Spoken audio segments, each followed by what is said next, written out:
আগের দিন তো ধোসা বানানো দেখালাম, আজ বানাবো সাম্বার ডাল। সাম্বার ডালের জন্য প্রথমেই নিয়ে নিচ্ছি অড়হর ডাল। সেদ্ধ করতে আমরা দিয়ে দেবো সামান্য পরিমাণ তেল আর নুন দিয়ে। আর দেখো, বাড়িতে রাখা কিছু কিছু সবজি আমরা এখানে ছোট ছোট টুকরো করে কেটে নিয়েছি। কড়াইতে সামান্য তেল দিয়ে ফোড়নের জন্য মেথি, কালো সর্ষে আর শুকনো লঙ্কা আর সামান্য পরিমাণ নুন, হিং দিয়ে, কারি পাতা দিয়ে, পেঁয়াজ দিয়ে আমরা এখানে ভালো করে ভেজে নিচ্ছি।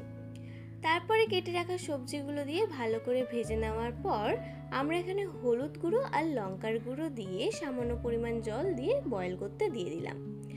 বয়েল হয়ে যাওয়ার পর আমরা এখানে সামান্য পরিমাণ সাম্বার মশলা দিয়ে দেব আর দিয়ে দেব তেঁতুলের পাল্প।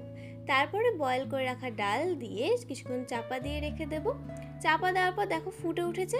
এই সময় সামান্য পরিমাণ চিনি নেব। চিনি দেওয়ার পর কিছুক্ষণ ফুটিয়ে আমরা নামিয়ে দেব। ধোসার সাথে সাম্বার ডাল দারুণ লাগে।